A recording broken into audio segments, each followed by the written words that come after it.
Hello, this is National Chess Master All Rats here at chess.com, here to analyze a game submitted by CatNC414, and this is in my member best game thread. And most of the submissions I'm getting are just games where people are wanting a game analyzed, and I have no problem with that. And this game is remarkable. It was truly a best game, and I have to admit, now Cat's just joined the USCF, hasn't played any tournaments yet, but will be.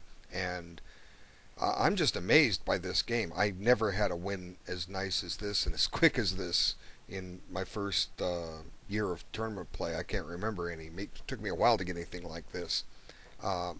If a master had submitted this game and said this is a game, or she'd said this is a game a master played, what do you think? And I would have agreed, yeah, well, Cat, you play like a master in this game. And really, all she does is she does the one thing that I stress: develop. And her opponent doesn't do the thing that I always stress in my videos: develop. Let's see how it unfolds. Okay, it's a quite remarkable game. And this is identified as the Hungarian Defense. And then she also notices this game was played as this game she played was against one of the best players at her club. She thinks that he underestimated her. And what do we think? Well, I agree. He did underestimate you. He didn't develop. This is the Hungarian Defense. It's a perfectly safe, solid system. I'm going to do some work on this eventually. I think I have a little bit in the video lesson 5. I don't remember. But it's a quite solid opening for black. It avoids a lot of the mainline theory that you're going to get if you play Bishop c5, where you have to play against the Gioco Piano Italian game, maybe even the Evans Gambit. It avoids a lot of the complications of the two knights defense. And this move stops white from playing knight g5. And I've seen people, they will stop and play h6 on this move just to stop knight g5, when a developing move that doesn't create a weakness will do the same thing. So the normal move here is to play d4, and that's what Cat does. And she notices how popular some of these moves are. I'm pretty sure d6 is the main line, and she backs me up by saying that this is the second most popular move. Okay, then white retakes. And now, well, let me just back up a second. What happens here is, or had black played the most popular move d6, is really beyond the scope of this video. We're not going to discuss the Hungarian defense. We're trying to focus on things that can improve one's play, and we're going to go with what happened here, and in this case, the opening variation they played.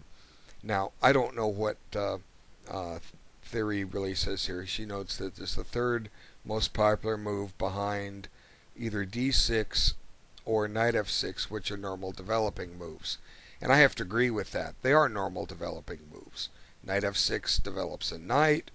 d6 prepares to get this bishop into play somewhere. Okay? And one move black probably wouldn't want to play here is to stop and trade the knight. Now, why, you ask? Well, you're trading a piece and developing a white piece. Don't make exchanges that develop your opponent's pieces. Okay? That's just a general rule. And but what black plays, I think this is the beginning of the overconfidence factor, that black expects that black can play anything and win. And this, it looks at first like it's not a bad move. The reason, and it really isn't, it's just not the best move. It's not going to cost black the game, but it's one of those things where you make a little slip and then you make another little slip and they start adding up. It does have the gain that it has a tempo. It's attacking the light squared bishop on c4. It has that going for it, but there's two drawbacks. Number one, it didn't develop anything new. And number two, this knight in turn is going to be attacked. It's wide open. It's prey. Okay, so let's see what happens. White retreats the bishop, which is fine, And here, black starts going wrong in a hurry. Uh, what's the point of a6? Well, I think I know, and I'll explain it in a minute. But what did a6 do for the black game? How did it help his development? And the answer is, it didn't help his development at all. Black needs to play knight f6 and get his king castled. Then get d6 in, get the bishop developed, and get the queen off the back rank, and so the rooks are connected. Just follow that plan, and black will be in the game. The more you make little moves like that, like a6, which don't help your development, the more chances you're giving your opponent to build up an overwhelming position. And this is what's exactly going to happen. White doesn't do anything special here. Like I said in some of my videos, I didn't pull an ace out of my sleeve or a rabbit out of my hat or a whatever magician trick.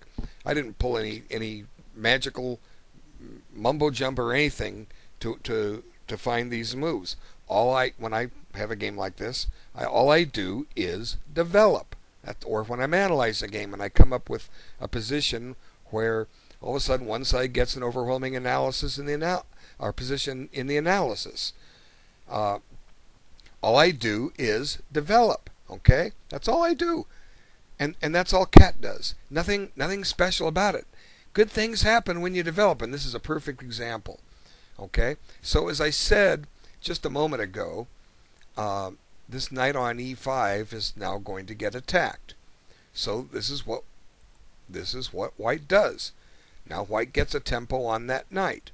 Okay, now the natural move that black will play is knight g6, and this in turn attacks the bishop.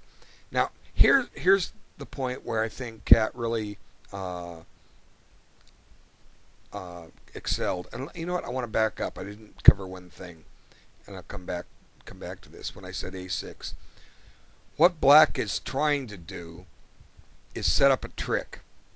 Okay, this is what I think. Black wants to get this pawn to b5 next. The point is, and let me just waste 2 moves by white and show you why. Okay. See, black wants to set this up. Now we have to waste 2 moves to do this. But now you get this tempo on this knight. The knight moves away. I'll just pick this square. And bingo, you trap the bishop. Well, for that to happen, white had to waste 2 moves. Right? Right? Well, white's not going to waste 2 moves like that. Suppose white instead castled. Okay, now we play this with the threat. Okay, now there's a threat that white needs to deal with. We can deal with it a number of ways. We can play knight f5, attacking this pawn on g7. We can play c3, giving a flight square for the bishop. We can even play pawn f4 and attack that knight for what it's worth. We can do a lot of things. White's not gonna suffer for black spending 2 tempos to set this threat up. Okay, that's the point I wanted to make. So that's what black I think was trying to do, because it doesn't make any other sense. Whoops. Now this is. No, she played bishop f4. Okay, delayed castling.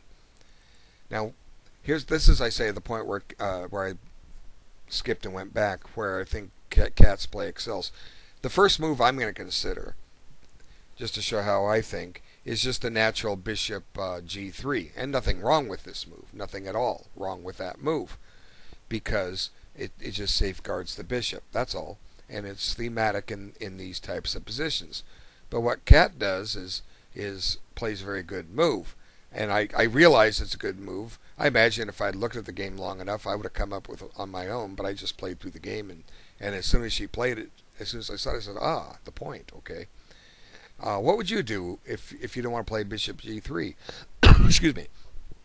You might want to quiz yourself. How can white continue her development and deal with the threat of knight takes f4? Okay, so you might want to pause the video and see if you come up with the answer. Okay, here's a clue before I show it. I kind of said something earlier that gives you a clue. I said, don't make exchanges that develop your opponent's pieces. And if I didn't say it, I'll say it again. What you do is you let your opponent make exchanges that develop your pieces. And rather than retreat the bishop, cat develops a piece and protects the bishop. And there's more to this move than just what I've said. There's more. Because black has lacked in his development, white has some incredible threats here that black just completely doesn't even stop and look at. Okay, because everything falls apart in a hurry. There are potential threats on f7, and it's easy to jettison this bishop in a hurry. And get an attack down there, and we will see how it works, the right way and the wrong way. But here's the point I said about making exchanges. Now, maybe black should have done this, okay? But then you got to deal with this threat, okay? The threat of queen takes f7 mate. Black needs to stop and deal with that. It gets a little tricky here. With the absence of the dark squared bishop, black could probably get away with knight h6 here. Although the knight's not a very good, it's not on a very good post there. It's going to be hard for it to get in the game for a while, but let's just see what happens. White castles, we'll make another developing move, black castles, and let's develop this knight. And, you know, white's got a nice comfortable lead in development here. You can bring the knight into d5, you can swing the rook over to e1, I kind of like that, get another piece into play. And look at this, white has all three minors and the queen out, and the queen rook develop. Black's 3 tempos behind here, 2.5. We can say 2.5 tempos behind if he will develop a piece. So generally 2.5, 3 tempos is worth a pawn, but white is not even given a pawn to get this development advantage. And why did white get such a development advantage? Because black was wasting time. Then this knight is moved 3 times in the opening. And then it would be moving a 4th time to exchange a piece that moved once. So black is completely oblivious to what's going on. Wait, that's not what black played. That's one thing when you, with the chess.com interface, when you play a side line, it replaces the main line with the new line as the main line. So it gets a little confusing. But black played b5, which can't give rightly and justifiably gives a question mark to, and this just backs up what I was saying earlier. I think that black was trying to set up a threat, c5 followed by c4, and white now has basically a completely winning position. There's nothing black can do here. The only question is, how do we go about doing it? The tactics are there. And as I said, all white did was develop. That's all. She didn't pull a rabbit out of her hat, as I said. Didn't pull an ace hidden up her sleeve. Nothing, no mumbo jumbo. Oh, hocus pocus, nothing. All she did was develop. But because black has not developed, black has some severe weaknesses. So we have some discovery possibilities against the f7 square. So since we have this advantage, we have to make sure we find it correctly, so we've got to do it in the right order. If this bishop moves, there's a threat on f7. So for instance, if I play bishop g3, then I'm threatening queen takes f7 mate. Well, one drawback with bishop g3 is that it's not a forcing move, and black will have time to defend it. So where can we make a forcing move with this bishop? Well, we can make it bishop h6, then we're threatening mate, and we're threatening to take this pawn on g7. That looks pretty good until you see the reply knight takes h6. Now, White's given up a piece, and the f7 square is now guarded. So let's look for other squares. There's bishop takes c7. Yeah, that looks good. We're attacking the queen, and we're threatening a mate. Well, there's one drawback. The drawback is when the queen takes the piece, the king has a flight square to run to. Okay? I mean, White's got some compensation here for the piece he sacrificed, or she sacrificed, but it's not the best move order. So, when all else fails, you reverse things. Cat plays bishop takes f7 check. Just a brilliant move. You're going about things in different ways. Now, if king takes, then bishop takes c7, and for two bishops, White's going to win the queen. Seems reasonable to me. So Black says, I can't allow this, so Black just tucks his king over. But it just gets worse. Now, we've got this open F file now, and our queen is on it. We want to capitalize on that. The best way to do it's with a forcing move. So Cat takes this knight. Now, not only have we captured a piece, we've renewed the threat of bishop takes c7. So how does Black survive this? If you take the piece back, you're going to lose the queen. The only thing Black can do is block this discovered check that's coming with either bishop f6 or knight f6. But Black falls asleep here and just throws the game. Well, it's already lost. Throws more material away with bishop b4 check. There's an old expression, when in doubt, check, or always check, it might be mate. Well, in this case, it's just not good, because now we answered this check with a check of our own. We interpose, make a check, and Black has no defense. Another piece is going to fall no matter how you slice it. And let's see. So queen, you can play queen. Doesn't matter what you do. Bishop on b. This bishop is falling with check. Ouch. Well, let's see. Maybe you're going to get c5 in, but maybe not.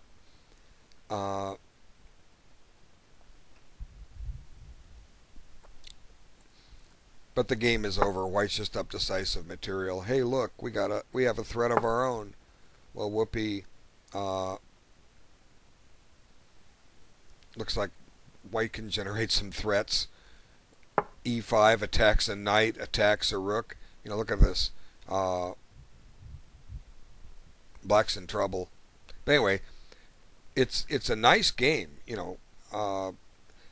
And you too can win games like this if you develop your pieces. But if you don't develop your pieces, you're not going to have a chance. Now, White never completed her development. This knight's still sitting on b1. The king hasn't castled. But she had enough stuff in action, and Black had made enough poor moves that all this was able to take place. But let's just look at the final position. The